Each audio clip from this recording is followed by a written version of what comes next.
네, 우리 함께 모든 민족과 방언들 가운데 그리고 주님은 신실하고 함께 찬양드리겠습니다.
사랑이 내 생명보다 귀하고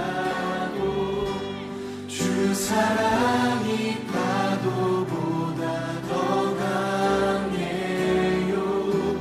세월이 가고 꽃이 시들어도 주 사랑 영원해. 아멘. 주님 사랑 진실해.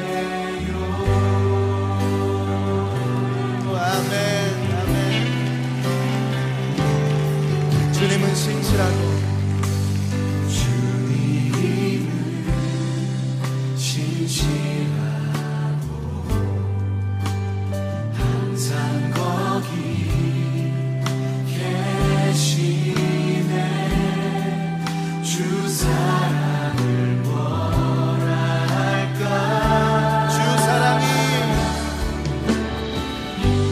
주 사랑이 내 생명 함께 고백합시다. 주 사랑이 파도보다 더 강해요. 세월이 가고 꽃이 시들어도 주 사랑 영원해.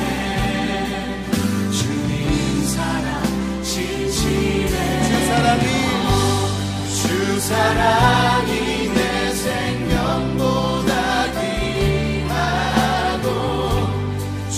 사랑이 파도보다 더 강해요.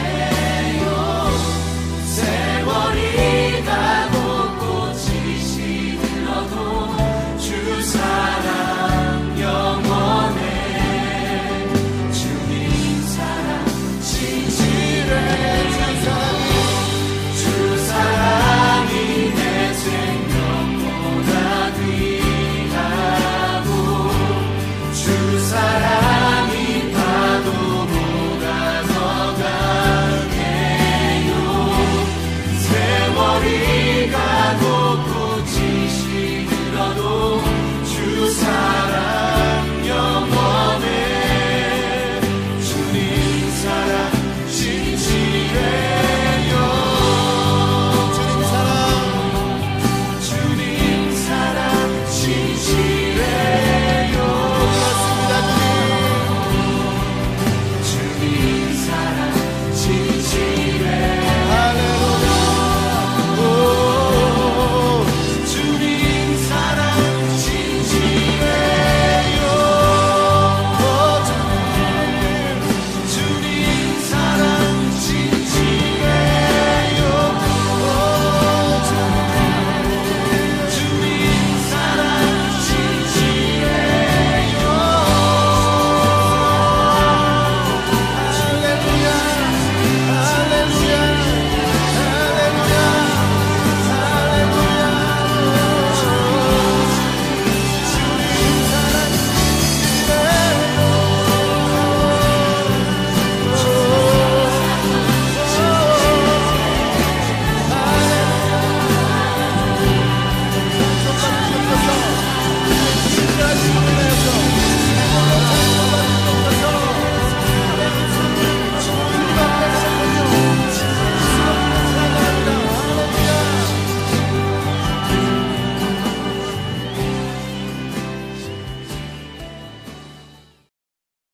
네, 오늘 그레이스 사모님께서 기도해 주시겠습니다. 은혜로우신 하나님 아버지, 복된 주일 저희들을 불러주셔서 기쁨으로 예배하게 하시니 감사합니다. 이 시간 오직 십자가를 의지하여 담대히 하나님 보좌 앞으로 나아가게 하옵소서. 날마다 자비와 긍휼을 부어주시는 하나님의 은혜를 찬양합니다. 연약한 저희들이 살아가는 삶 가운데 문제에 억눌리지 않고 지금도 살아계셔서 저희의 삶을 선하게 이끄시는 하나님을 의지함으로 담대히 믿음의 길을 걸어가게 도와주시옵소서. 저희로 하여금 신실하시고 완전하신 주님의 계획 가운데 거하며 평안을 누리게 하옵소서. 날마다 우리 삶 가운데 주님의 일하심을 잠잠히 기다리며 신실하게 오늘을 살아가게 도와주시옵소서. 완전하신 하나님의 말씀 앞에 성령님의 도우심을 구합니다. 이인영 목사님을 통하여 선포하실 말씀에 권세와 능력을 더하여 주시고 믿음의 전신갑주를 입는 시간 되게 하여 주시옵소서. 저희들의 작은 마음을 다스려 주시고 의의 길로 인도하여 주시며 십자가로 저희 안에 심어주신 예수님의 권능으로 이웃을 더욱 사랑하고 연약한 자를 세우는 제자가 되게 하여 주시옵소서. 주님께서 맡겨주신 사명의 그 깊이와 넓이를 깨달아 기쁨으로 순종하는 충성된 저희들이 되게 하여 주시옵소서. 감사를 드리며 예수님의 이름으로 기도합니다. 아멘. 네, 이제는 주님께서 가르쳐 주신 기도로 함께 기도하겠습니다. 하늘에 계신 우리 아버지여, 이름이 거룩히 여김을 받으시오며 나라가 임하시오며 뜻이 하늘에서 이루어진 것 같이 땅에서도 이루어지이다. 오늘 우리에게 일용할 양식을 주시옵고 우리가 우리에게 죄 지은 자를 사하여 준 것 같이 우리 죄를 사하여 주시옵고 우리를 시험에 들게 하지 마시옵고 다만 악에서 구하시옵소서. 나라와 권세와 영광이 아버지께 영원히 있사옵나이다. 아멘. 네, 오늘 함께 나눌 말씀은 에스겔 3장 14절부터 17절까지 말씀입니다. 제가 봉독해 드리겠습니다. 주의 영이 나를 들어 올려 데리고 가시는데 내가 근심하고 분한 마음으로 가니 여호와의 권능이 힘있게 나를 감동시키시더라. 이에 내가 데라빕에 이르러 그 사로잡힌 백성 곧 그발 강가에 거주하는 자들에게 나아가 그 중에서 두려워 떨며 7일을 지내니라.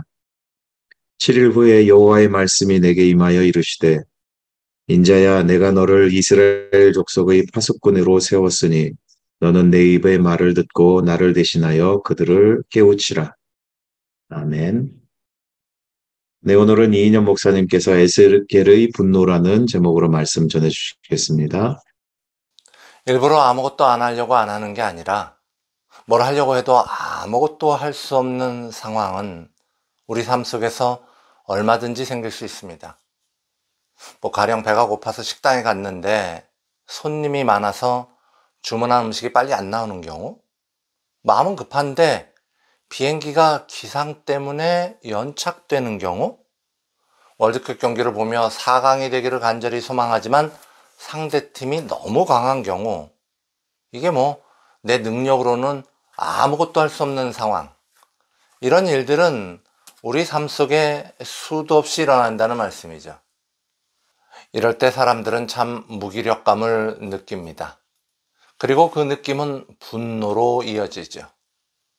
화를 내봤자 음식이 빨리 나올 수 없다는 걸 알면서도 화를 내고, 따져봤자 소용이 없다는 걸 알면서도 항공사 직원들에게 왜 연착됐냐고 성질을 부리고, TV 앞에서 소리 질러봤자 막상 경기장에서는 들리지도 않을 텐데 한 번도 만나본 적이 없는 선수 이름을 불러가며 독설을 날리지 않습니까?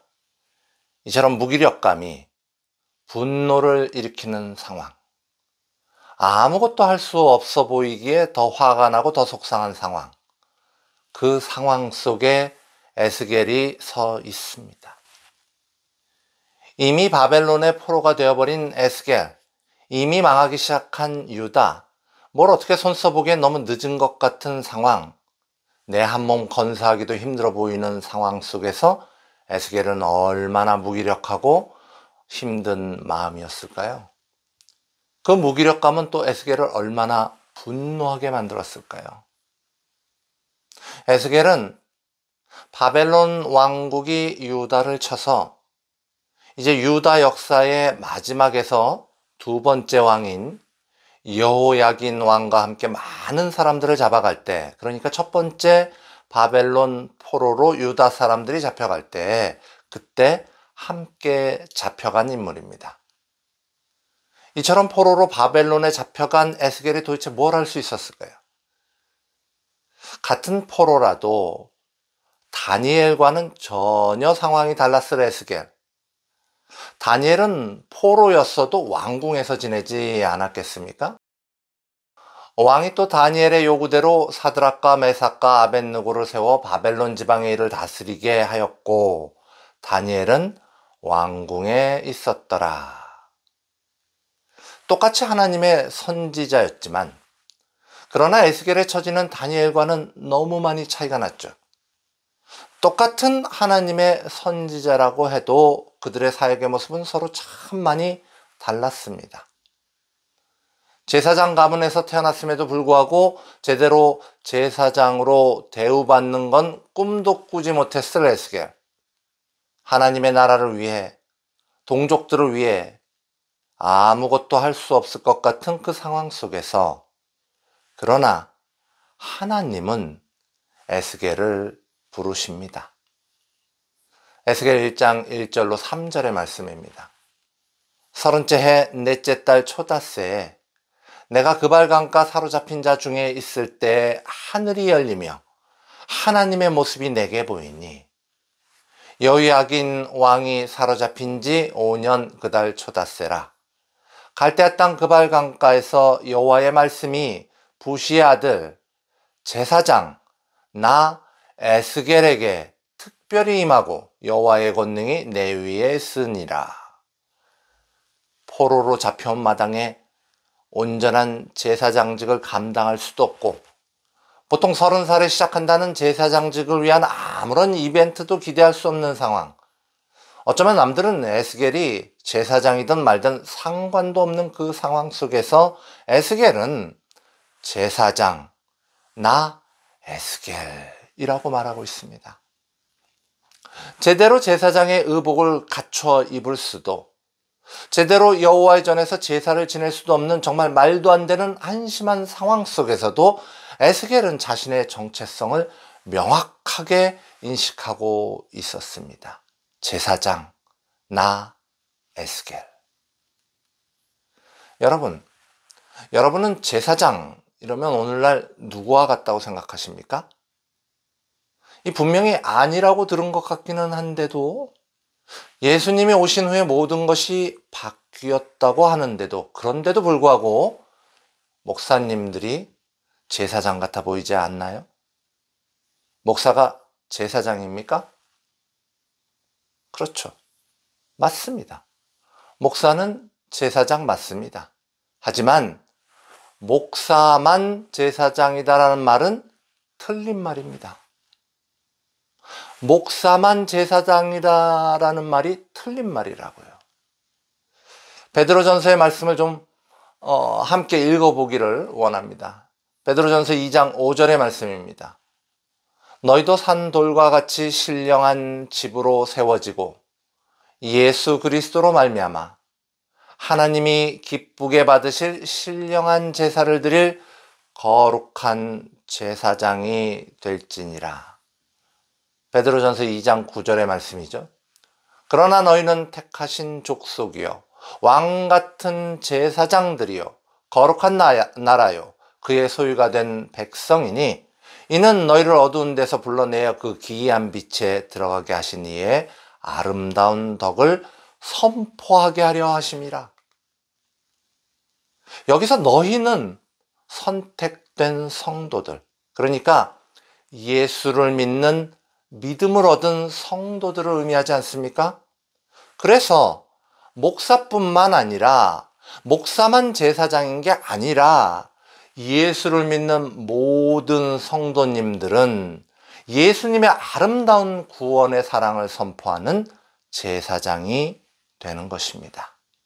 그런데 수많은 성도님들이 자신이 제사장인 줄을 몰라요. 그냥 목사님들만 제사장인 줄 알아요. 혹은 머리로는 알아도 마음으로 인정이 안 돼요. 나 제사장 홍길동 뭐 이래야 되는데 그 마음이 없다는 거죠. 자신의 정체성도 모르는데 제사장직을 감당할 수 있겠습니까? 성도가 자신의 정체성도 모른다면 하나님의 일을 할 수 있겠습니까?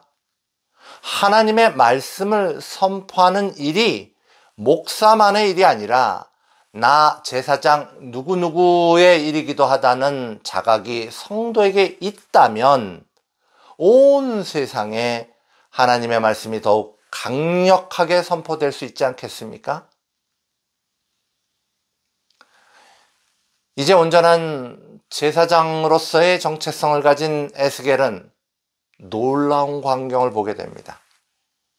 어떤 사람이 이 성경에 나와 있는 대로 지금 이 광경들, 에스겔이 본 광경을 그림으로 그려놓은 것을 본 적이 있는데요. 정말 놀랍더라고요. 물론 에스겔이 실제로 본 광경과는 많이 틀리겠죠. 하여간 사람들이 세상에서는 볼 수 없는 놀라운 광경을 눈으로 보면서도 도대체 이해하기 어려운 이 엄청난 광경을 에스겔은 보게 된 겁니다. 그것은 여호와 하나님의 영광의 형상이었죠. 여호와 하나님의 영광의 형상을 본 에스겔이 어떻게 합니까? 그 영광 앞에 엎드려서 여호와 하나님의 음성을 듣습니다. 눈으로 보고 이제 귀로 듣는 거죠. 에스겔 2장 3절에서 7절의 말씀입니다. 내게 이르시되 인자야 내가 너를 이스라엘 자손 곧 패역한 백성 나를 배반하는 자에게 보내노라. 그들과 그 조상들이 내게 범죄하여 오늘까지 이르렀나니 이 자손은 얼굴이 뻔뻔하고 마음이 굳은 자니라. 내가 너를 그들에게 보내노니 너는 그들에게 이르기를 주 여호와의 말씀이 이러하시다 하라. 그들은 패역한 족속이라. 그들이 듣든지 아니 듣든지 그들 가운데 선지자가 있음을 알지니라. 인자여 너는 비록 가시와 찔레와 함께 있으며 정갈 가운데 거주할지라도 그들을 두려워하지 말고 그들의 말을 두려워하지 말지어다. 그들은 패역한 족속이라도 그 말을 두려워하지 말며 그 얼굴을 무서워하지 말지어다. 그들은 심히 패역한 자라. 그들이 듣든지 아니 듣든지 너는 내 말로 고할지어다. 간단히 말하면 이게 무슨 말씀이냐 하면요. 이스라엘 백성들 아주 뻔뻔한 배신자들이야. 에스겔, 내가 하는 말 잘 안 들을 거야. 하지만 듣든지 말든지 신경 쓰지 말고 네가 만들어서 네 생각, 네 말 전하지 말고 나 여호와, 나의 말을 고지 곧대로 전하거라. 자, 이스라엘 백성들의 상태는 도대체 어땠길래 이런 말씀이 나올까요? 에스겔 16장은 이스라엘 백성, 유다 백성의 영적인 상징도시 예루살렘을 방자한 음녀로 표현하면서 이 백성들의 타락함을 설명하고 있습니다. 에스겔 16장 4절에서 5절의 말씀입니다. 내가 난 것을 말하건대 내가 날 때 내 배꼽줄을 자르지 아니하였고 너를 물로 씻어 정결하게 하지 아니하였고 내게 소금을 뿌리지 아니하였고 너를 강보로 싸지도 아니하였으니 아무도 너를 돌보아 이 중에 한 가지라도 내게 행하여 너를 불쌍히 여긴 자가 없었으므로 내가 나던 날에 내 몸이 천하게 여겨져 내가 들에 버려졌느니라. 버려진 아이, 피투성이로 더러운 채로 버려진 고아와 같은 아이, 아무도 돌보지 않는 불쌍한 고아와 같은 이스라엘, 이처럼 누구도 관심 갖지 않는 이스라엘을 여호와 하나님이 돌보기 시작하십니다. 버려진 이스라엘을 하나님은 씻기시고 입히시고 보살피십니다. 하나님의 돌보심으로 이스라엘은 아름다운 여인으로 자라나고 아름답게 자라난 이 여인을 더욱 좋은 옷으로 꾸미고 기름을 바르고 화려한 금은으로 장식하고 화려한 왕관을 씌워줍니다. 좋은 음식을 먹여 더 곱게 가꾸시고 왕후의 자리에 올리십니다. 우리가 하나님과 성도의 관계를 신랑과 신부의 관계로 표현하지 않습니까? 이 초라하다 못해 더럽고 불결하기까지 했던 이스라엘을 아름다운 여인으로 가꾸어 주시고 게다가 왕후, 왕의 신부로 삼아 주셨다는 거죠. 아무런 이유 없는 선택과 은혜를 버려진 어린 아기와 같은 이스라엘 백성이 누리는 겁니다. 그렇다면 이 이스라엘 백성은 이제 왕 대신 여호와 하나님의 신부로 행복하게 감사하며 그냥 살면 되는 거예요. 그러면 되는 거예요. 여러분, 우리의 처음 상태는 어땠습니까? 예수님을 만나기 전 우리 모습은 어땠습니까? 물론 나면서부터 모태신앙을 가지신 분들도 있으시지만, 그러나 예수님과의 인격적인 만남은 모태신앙이라고 저절로 얻어지는 것은 아니지 않습니까? 그분을 만나기 전 우리의 영적 상태는 버려진, 초라하고 더러운 고아와 같은 존재가 아니었을까요? 누가 우리의 영혼을 돌볼 수 있었겠습니까? 그런 우리를 하나님이 선택하시고 믿음을 주셔서 예수를 믿게 하시고 성령을 보내셔서 우리를 돌보고 양육하셔서 주님의 아름다운 신부로 모든 성도를 세우셨습니다. 이제 성도는 감사하며 기쁘게 지내기만 하면 되는 거죠. 그러기만 하면 되는 겁니다. 그런데 이스라엘 백성은 어땠습니까? 자신의 피투성이가 되었던 과거, 초라하고 더럽게 버려졌던 과거는 기억하지 못하고 하나님이 꾸며주신 아름다움을 가지고 음란을 저지릅니다. 우상 숭배와 함께 가진악을 부리는 거죠. 에스겔 16장 15절의 말씀입니다. 내가 내 화려함을 믿고 내 명성을 가지고 행음하되 지나가는 모든 자와 더불어 음란을 많이 행함으로 내 몸이 그들의 것이 되도다. 우리가 사는 세상에는 여인을 부르는 다양한 언어들이 있어요.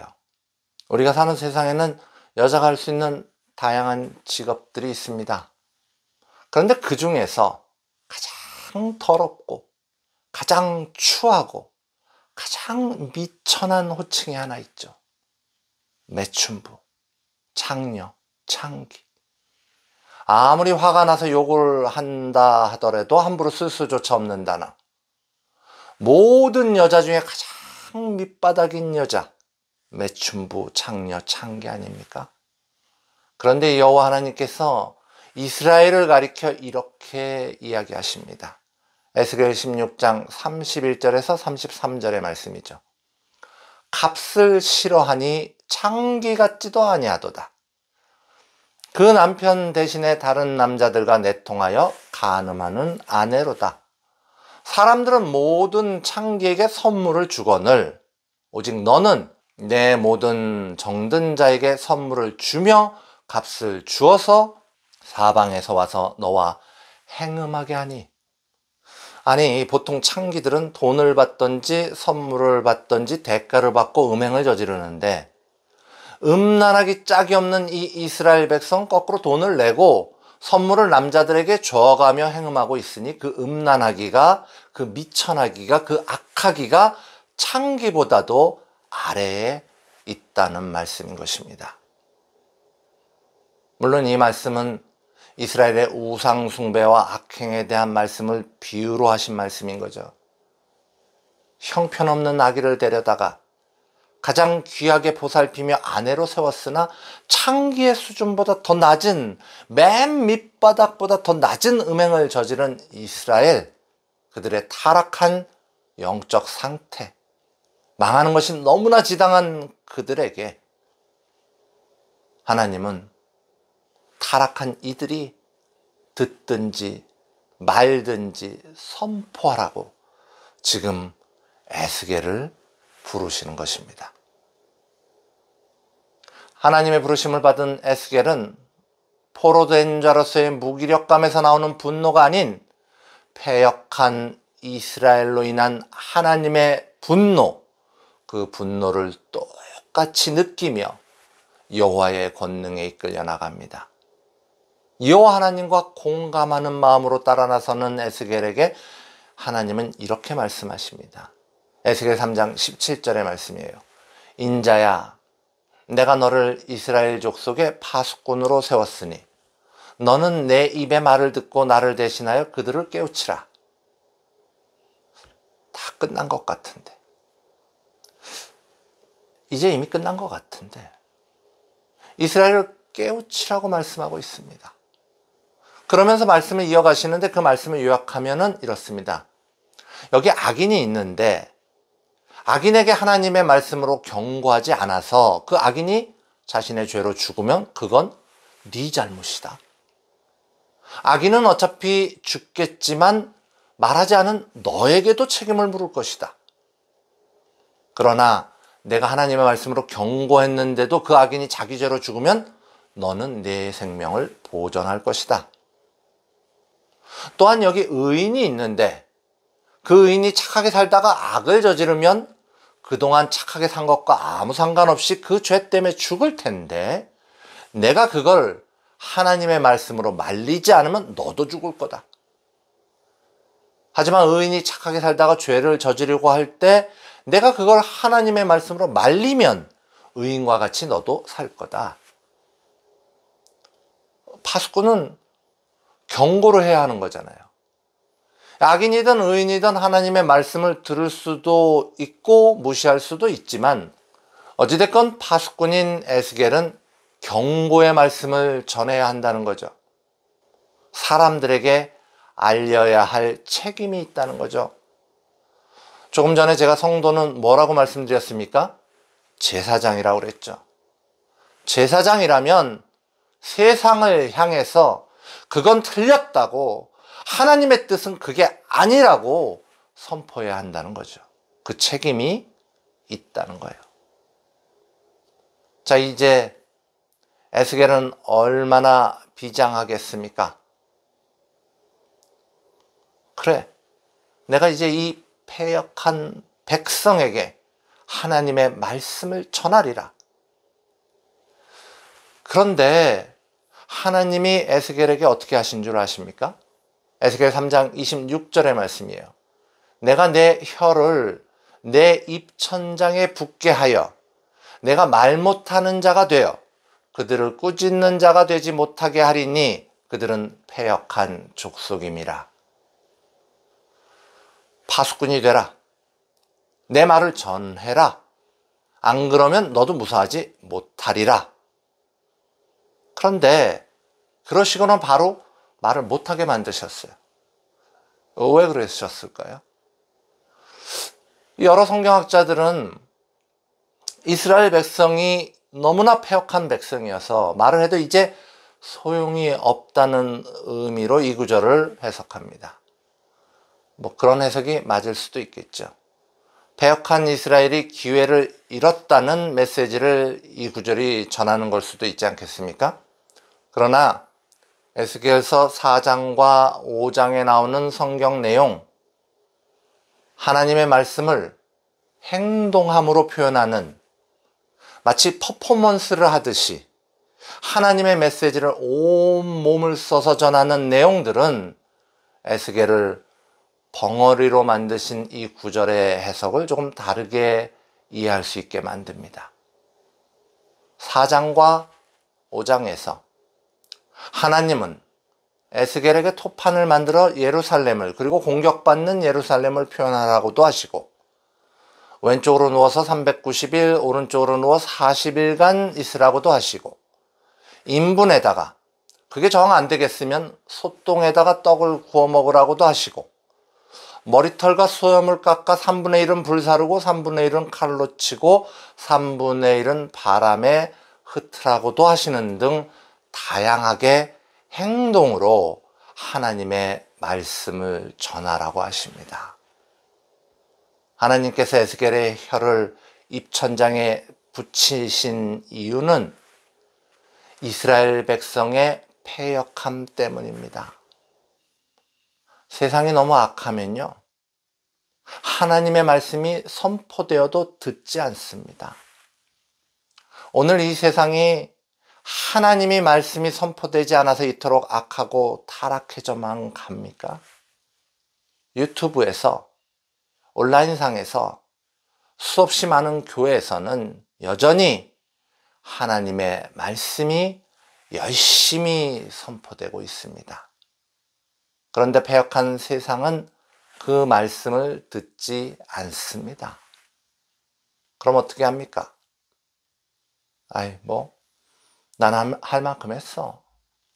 선포했는데 안 들으면 자기들 잘못이라고 했어. 이러고 말면 되겠습니까? 아니죠. 그럴 리가 없죠. 에스겔이 행동으로 하나님의 메시지를 전한 것처럼 오늘을 사는 성도가, 모두가 제사장인 우리가, 모두가 파수꾼으로 부름받은 우리가 행동함으로, 삶으로 살아내므로, 실천함으로 하나님의 말씀을 전해야 하지 않겠습니까?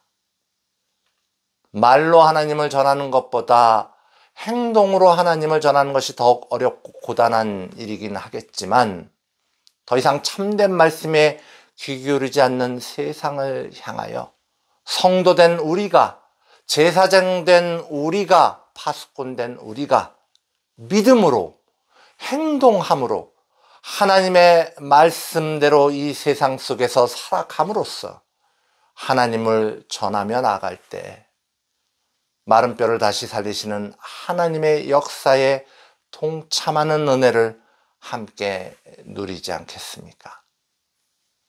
끓어오르는 분노를 누르며 성실한 선지자로서의 삶을 살아낸 에스겔과 같이 구원의 사역에 동참하는 은혜가 여러분 모두에게 넘치시기를 간절히 소망합니다. 네, 우리 함께 그날 찬양 드리겠습니다.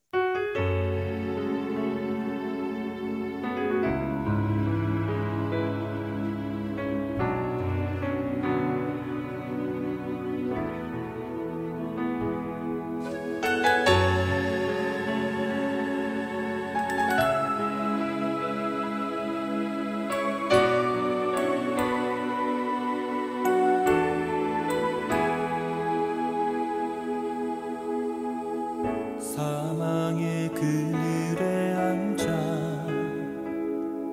죽어가는 나의 백성들,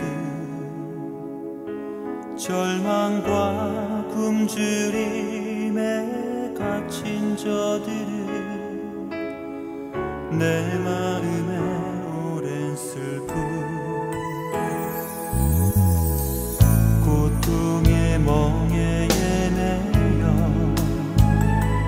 울고 있는 나의 자녀들, 나는 이제 일어나 저들의 멍에를 꺾고 눈물 씻기길 원하는데, 누가 내게 부르짖어 저들을 구원케 할까? 누가 나를 위해 가서 나의 사랑을 전할까?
나의 자녀들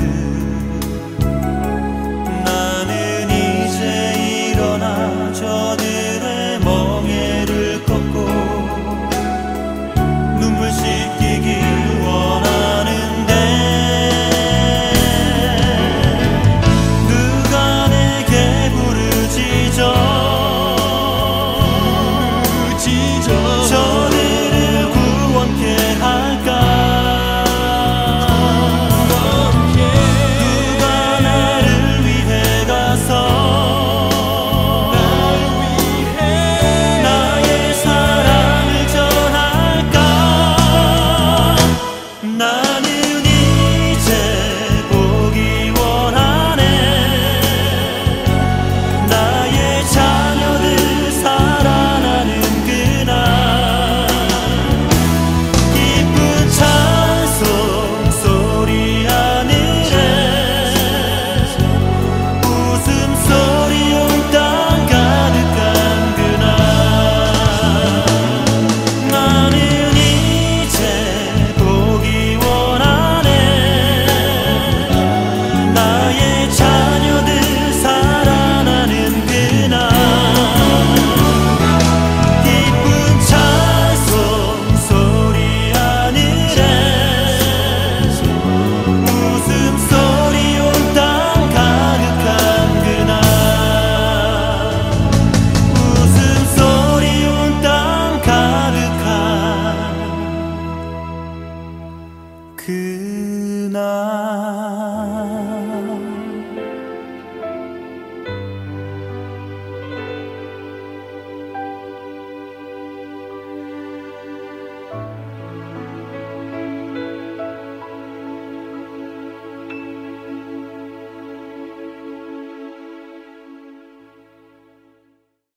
네, 이인영 목사님께서 축도해 주시겠습니다. 이제는 우리 주 예수 그리스도의 은혜와 하나님 아버지의 놀라운 사랑하심과 성령님의 감화 감동 교통하시는 은혜가 에스겔과 같이 타락한 세상 속에서 하나님의 파수꾼으로 살아내기로 다짐하는 우리들의 머리 위에 지금으로부터 영원토록 함께 없시기를 간절히 축원합나이다. 아멘.